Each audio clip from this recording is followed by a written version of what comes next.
Family Guy has spent over 20 years being called the show that will joke about anything, no matter who gets hurt. Fans treat that reputation like a badge of honor, but one single season tells a very different story, where the show earned an honor no cartoon had touched in nearly 50 years and made an episode its own network buried forever. This is why Family Guy's funniest year was also its worst, the show that came back from the dead. There is a particular kind of television show that is not supposed to survive. It arrives with a strange voice and a strange sense of humor, finds a small and loyal group of fans, and then quietly disappears from the schedule before most people ever learn its name. The network moves it from one night to another. It gets bumped for sports. It airs at odd hours when almost nobody is watching. And then, one day, it is simply gone, and the world moves on without much notice at all. For a few years, at the very start of the 2000s, that was the story everyone assumed they were watching unfold, with a cartoon about a loud, dim, overweight father in a green shirt, his family, and their talking dog. The show had come out of nowhere in early 1999. It premiered on the Fox network on the last day of January that year, tucked into the coveted slot right after the Super Bowl, when tens of millions of people were still sitting in front of their televisions. The rest of that first short season began airing that spring. The man behind it was a young animator named Seth MacFarlane, who had studied animation at the Rhode Island School of Design and had built the whole idea out of 2 student films he had made about a heavy-set man named Larry and his sharp-tongued dog. Fox had seen those films, liked the sensibility, and handed the young man a small amount of money to build a pilot. The pilot became a series. The series was called Family Guy. The early reaction was not the warm embrace that later fans might imagine. The show was compared endlessly and unkindly to The Simpsons, which had already been on the air for a decade and had come to define what an animated family comedy was supposed to be. Critics found the newcomer crude. They found its humor scattered and mean. Its habit of stopping the story dead to insert a random flashback or a bizarre, unrelated joke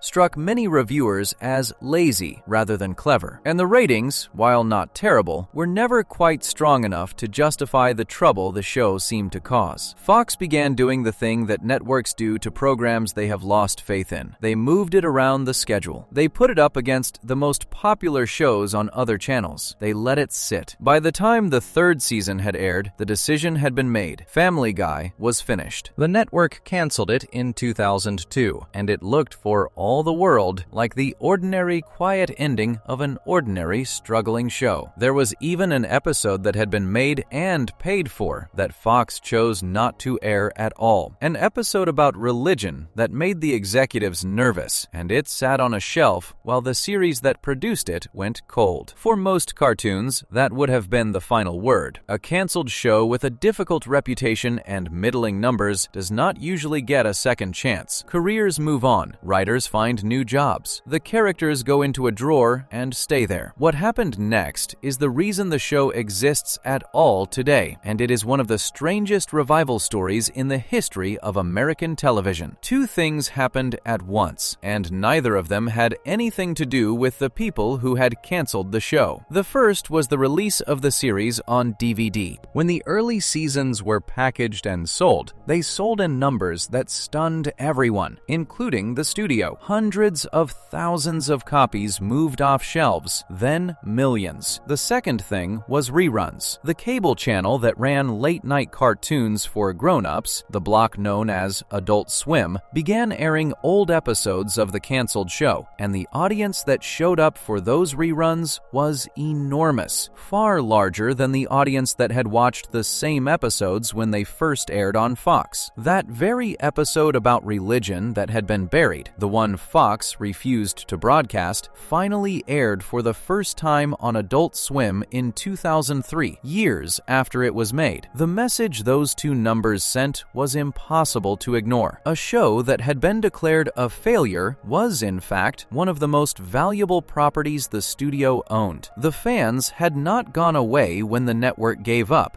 They had simply gone somewhere else to find it, and they had brought their wallets. And so Fox did something that almost never happened in that era. It brought a canceled show back from the dead. New episodes of Family Guy returned to the air in the spring of 2005, 3 full years after the axe had fallen, and the audience that had grown in the dark came with them. The young man who had created it, who a few years earlier had watched his first big project get thrown away, was suddenly running one of the most talked about comedies on television. From that point, the growth was steady, and then it was overwhelming. The revived show did not just survive. It became a machine. By the year 2008, the franchise had reportedly brought in something in the neighborhood of $1 billion across DVD sales, syndication deals, and merchandise. Its creator had used the success to build more shows. He had already launched a second animated comedy about the family of a flag-waving government agent back when the original was still in limbo, and it too had become a hit. The characters from Family Guy were everywhere. Their catchphrases were repeated on playgrounds and in college dorms. A cartoon that had been shuffled off the schedule and forgotten was now a cornerstone of the network that had once given up on it, and the man who made it was becoming one of the most powerful figures in television comedy. Success at that scale, though, tends to arrive with its own set of problems, and one of them landed hard in the winter of 2007 and into 2008. That was the winter of the writers' strike, when the union representing television and film writers across the industry walked off the job over how they would be paid in the new age of the internet. The strike shut down productions all over Hollywood, and Family Guy was no exception. Its creator, who was a member of the writers' union himself, sided fully with the strikers and stopped working on the show. But the situation grew tense because the studio kept producing episodes anyway, moving forward on installments without his final sign-off. He was furious about it. In an interview afterward, he described the studio pressing ahead without him as a deeply disrespectful thing to do, and the anger in his account was plain. Because his contract still bound him to the network, he was in the strange position of being contractually tied to episodes he had refused to work on in protest. The strike left a mark on the schedule that matters a great deal to this story. Because of the shutdown and the way production had been scrambled, the 7th season of the show ended up being made almost entirely from episodes that had been finished before the strike, held over and aired later. In practical terms, the material that the public was watching during this stretch had been built in an earlier moment, banked and saved, and released across a season that was patched together out of leftovers. Making an episode of the show was not cheap either. Around this time, its creator noted that a single half hour cost roughly $2 million to produce. This was an expensive, complicated operation running at full speed while the industry around it convulsed. And then, in the summer of 2009, something happened that nobody who had watched the show get canceled a few years earlier could have predicted. The most respected awards body in American television, the group that hands out the Primetime Emmy Awards, released its list of nominees. And there, in the single most prestigious category of the entire ceremony, Outstanding Comedy Series, sitting alongside the polished, live-action programs that always filled that list, was Family Guy. It was the first time in nearly 50 years that an animated show had been nominated for the top comedy prize. The last cartoon to manage it had been the Flintstones, all the way back in 1961, in an era when television was still black and white in most American homes. Nearly half a century had passed before another animated program was allowed into that room, and it was the crude little cartoon that Fox had once thrown away. The nomination did not happen by accident. The network had pushed hard for it, campaigning openly to get the show taken seriously as more than a gag machine. The awards process involves sending sample episodes to the people who vote, and the package the show sent out that year was itself a small piece of showmanship. The cover played on the famous red, white, and blue campaign poster from the presidential election the year before, the stylized portrait with the single hopeful word beneath it, reworked into a pitch for votes. Inside were a handful of episodes chosen to show the series at its sharpest. And here is a detail that says everything about the timing of all this. Those episodes were holdovers, part of that 7th season assembled from material made before before the strike. The very work that finally earned the show the establishment's respect had been created in the shadow of the walkout, banked and waiting, and released into a moment when its creator was becoming impossible to ignore. The nomination was the peak of a certain kind of respect. For years, the show had been treated by critics as the loud, tasteless cousin at the family table, the one nobody wanted to admit they laughed at. Now, the industry itself was saying, in its most formal voice, that the thing was worthy of standing beside the best comedies on the air. When the ceremony finally came in the early autumn of 2009, the award went to another program, the sharp, behind-the-scenes comedy that had been dominating that category. Family Guy did not win, but the loss almost did not matter. The point had already been made the moment the nomination was announced. The cartoon had arrived. It had walked all the way from the cancellation shelf to the biggest stage in television. What makes this the beginning of the story, rather than the happy ending it might sound like,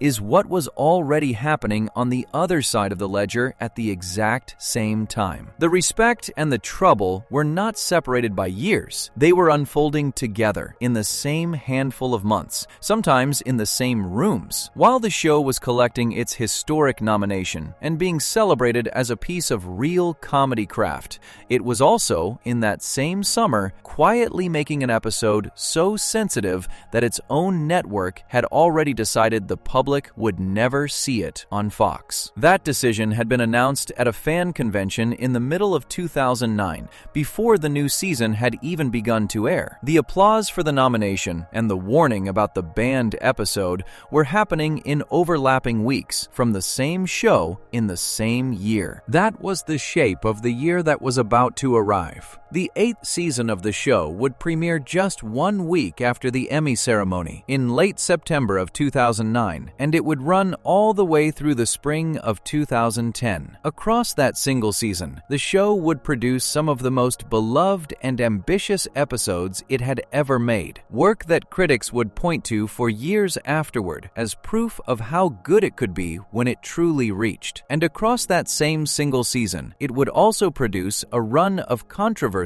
unlike anything in its history. A feud with a former state governor, a firestorm from advocacy groups, a demand that federal regulators step in and investigate, a major corporation walking away from its money at the last minute, and that quiet, buried episode that would never air on American network television at all. It was the funniest the show had ever been, by the judgment of the people who study it most closely, and it was, by almost any measure, the worst year it ever lived through. The two things were not a coincidence sitting side by side. They were the same thing, seen from two directions, and the year that produced both of them started the week the applause finally faded. Before we move on, if you're enjoying this analysis, please consider subscribing. It helps the channel tremendously. So the cartoon that Fox threw away had climbed all the way to the biggest stage in television. The very next week, the season that would nearly undo all that goodwill quietly began. And it opened not with a scandal, but with the single best episode the show may have ever made. Section 2. The best half hour it ever made. The idea sounds almost too simple to carry a whole episode. A baby and a dog find a remote control, and every time they press the button, they land in a brand new version of the world. That is the entire engine of the story. There is no villain to defeat, no lesson waiting at the end, no crisis that threatens the family. Two characters push a button and the universe changes around them again and again. And each new world is a fresh chance for the writers and the animators to try something they had never been allowed to try before. On paper, it reads like a loose collection of sketches strung together on a thin thread. On the screen, it became, in the judgment of a great many of the people who love the show, and even some who do not, the finest single episode Family Guy ever produced. It aired on the Fox network on the 27th of September in 2009, the very first episode of the 8th season, arriving just 1 week after the show had lost its historic bid for the top comedy prize at the Emmy Awards. The timing could not have been more pointed. The industry had just finished debating whether the cartoon truly belonged in the conversation with the best comedies on television, and the show answered that question not with an argument, but with a demonstration. The episode was called Road to the Multiverse. It was written by a longtime member of the staff named Wellesley Wild and directed by an animator named Greg Colton, and it was the first brand new episode to be produced and aired after the long writer's strike had finally ended. After a season built almost entirely out of holdover material, this was the show stretching its legs for the first time in what felt like ages, and it stretched them as far as they would go. To understand why this particular episode carried so much weight, it helps to understand the small tradition it belonged to. Across its run, the show had made a handful of episodes that all shared the same two lead characters and the same basic shape. They followed the baby, Stewie, and the family dog, Brian, on some kind of long and complicated journey, and they were built as a loving tribute to a series of old comedy films from the 1940s that had starred Bing Crosby and Bob Hope as two traveling companions bickering their way across the globe. Those old films were called The Road to Pictures, and so the show named its own episodes in the same fashion. Road to Rhode Island had been the first, years earlier, and it had won the series one of its early awards. The pairing of the sharp, world-weary dog and the brilliant, scheming baby had become, over time, the emotional heart of the entire program. The part critics pointed to when they wanted to argue that the show was capable of more than crude jokes. When fans learned a new Road to episode was coming, they knew it meant the two best characters were about to be handed the spotlight for a full half hour. The concept for this one had first been shared with the public more than a year before it aired, back at the Summer Fan Convention in 2008. In its earliest form, it had not even been meant to be a Road to episode at all. It had a different working title, borrowed from an old science fiction show about travelers hopping between parallel worlds, and it was only later that the director convinced the creator and the rest of the team to fold it into the beloved traveling series and rename it. That small decision mattered more than it might seem. By tying the parallel worlds premise to the Road to name, the episode gained the emotional grounding of the dog and baby friendship. And the friendship gained a playground with no walls. Every universe they visited could look completely different, and the two constants at the center would hold it all together. What followed was a kind of showcase of everything the animation team could do. In one world, the roles of humans and dogs had been reversed, and dogs ruled over people as their masters and pets. For the dog character, who spent his ordinary life as the family's underappreciated animal, this was paradise, a place where he was finally on top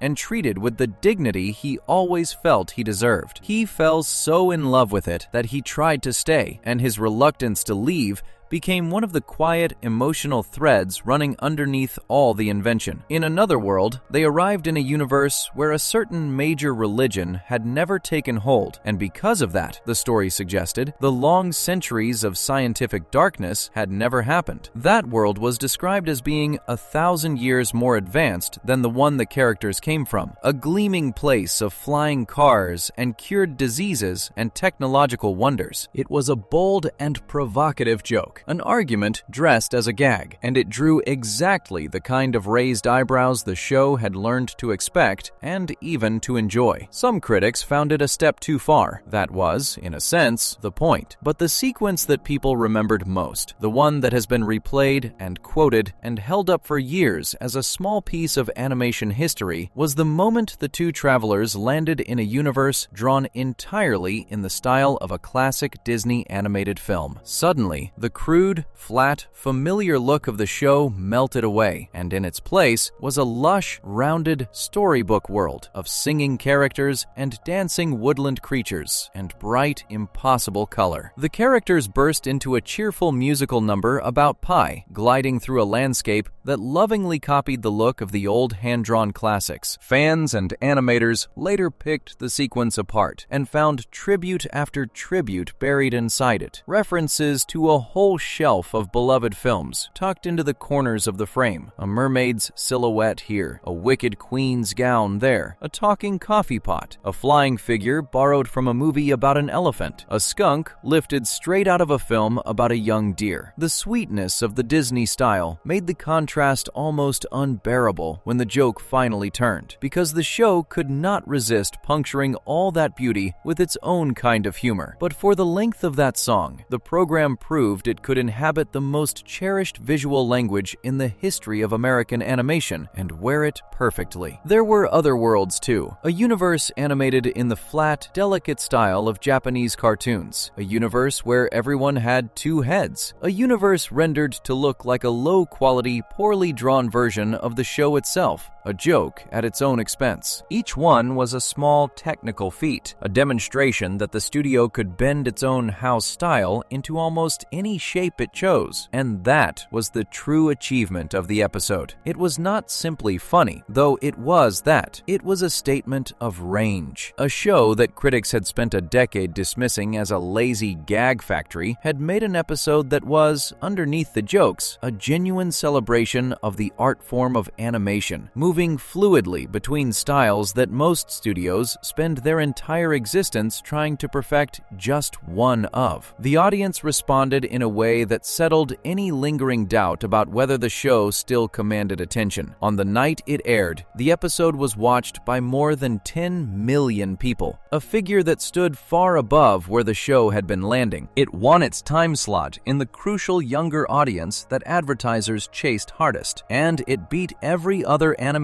program on the network that same evening, including the long-running institution it had spent its whole life being compared to. It was the show's strongest performance in ratings since an episode from 2 seasons earlier. For a series that had once been canceled for numbers that could not justify its existence, the sight of 10 million viewers turning up for a season premiere was a quiet vindication all its own. The recognition did not stop with the ratings. Nearly a year later, when the Television Academy handed out its awards for technical and artistic craft, the director of the episode was given a Primetime Emmy for his individual achievement in animation, specifically for his work storyboarding that Disney-style pie sequence. It was a rare and pointed honor, an acknowledgement from the same institution that had just declined to give the show its top prize, that the craft on display in this particular half hour was worthy of the highest recognition in the field. And in the years that followed, when fans gathered online to argue about which episode stood above all the others, this one rose to the very top of those lists again and again. On the largest movie and television ratings site in the world, it settled in as the single highest rated episode the show had ever made, a distinction it held for a very long time. Even the show's own creator, looking back later in an interview, named it as perhaps the all-around best episode in the entire run of the series. It became so beloved that it eventually spawned its own tie-in video game, letting players wander through the parallel worlds themselves. For a channel telling the story of the show's funniest year, this is where the funny lives. If the season had produced nothing else at all, this one episode would still stand as proof of how good the program could be when it truly reached for something. It had craft, it had heart, it had ambition, and it had the two best characters in the show doing what they did best. It was the show at the absolute height of its powers, opening a season that would run for months, and it opened that season by reminding everyone exactly why they had fought so hard to bring the thing back from the dead in the first place. And yet, folded quietly into that very same night was the first sign of the shadow that would fall across the rest of the year. Because the season premiere of Family Guy did not air alone. It shared that Sunday evening with the launch of something new, a brand new animated series making its very first appearance, a spin-off built around one of the show's supporting characters and his family in a new town. That new series was the creator's third show on the network. With its arrival, he now had his hand in 3 of the 4 animated comedies that filled the network's Sunday night lineup.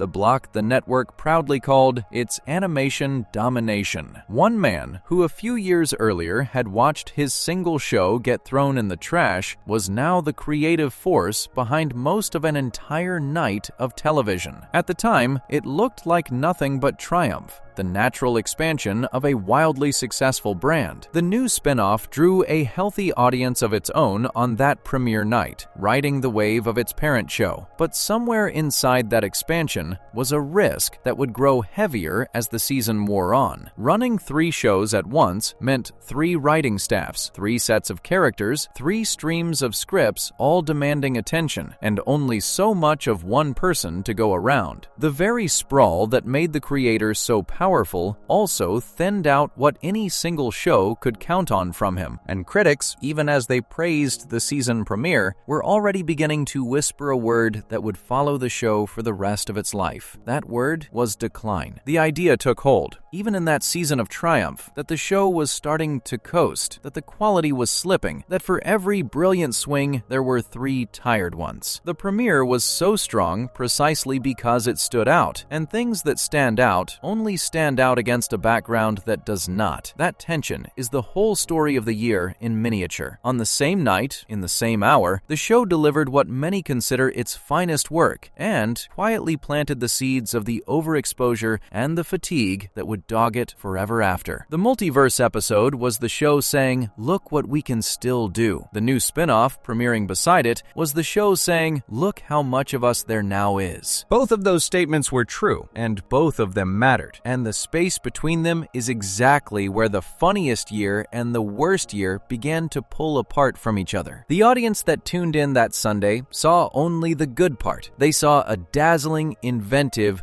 wildly ambitious half-hour of television, and they saw a promising new show launching right behind it. They had no way of knowing that the very next week, the same series would begin a run of episodes that would draw fire from watchdog groups, advocacy organizations, a former state governor, and eventually the people who paid for the advertisements. They had no way of knowing that one episode already made and already banked would never be allowed to reach American living rooms at all. On that night, the show was simply flying, higher than it had ever flown, and the best episode it would ever make was still glowing on the screen. The fall would come soon enough. It would come, in fact, the following week, and it would not come in the form of anything as loud as a scandal. It would come in the shape of a joke about a family's hidden heritage, a joke that would send some of the show's most cautious partners running for the exits. But that Sunday belonged to the Pie Song and the parallel worlds and the dog who did not want to come home, and it deserves to be remembered exactly as it was. It was the peak. Everything after it, for better and for worse, was the descent. Before we move on, if you're enjoying this analysis, please consider subscribing. It helps the channel tremendously. The season had opened on its highest note, a half hour of pure invention that answered every critic who ever called the show lazy. But the very next episode would turn from parallel universes to a family secret buried in the Griffin bloodline, and it would be the first time that year the people funding the show decided they had seen too much. Section 3. The week the money got nervous. A secret in the family bloodline is one of the oldest engines a comedy can run on. Somebody discovers something about where they came from, and the discovery upends everything they thought they knew about themselves. In the hands of a gentle show, that setup produces warmth and self-discovery. In the hands of this particular show, the same setup produced a half hour so sharp and so willing to grab the third rail that it managed, within a matter of weeks, to do something the series had never quite done before. It scared away the very corporations whose money kept the whole operation running. The episode itself was only the beginning. The real story of that autumn is what happened to the people who were supposed to be paying for it. The episode aired on the 4th of October in 2009, the second installment of the 8th season, arriving just 1 week after the dazzling Parallel Worlds premiere. It was called Family Goy, and it was written by Mark Hinteman, who was one of the 2 men newly installed as the showrunners for that stretch of the series. It began, as many of the show's episodes did, with a scare that turned out to be nothing. The mother of the family, Lois, found a lump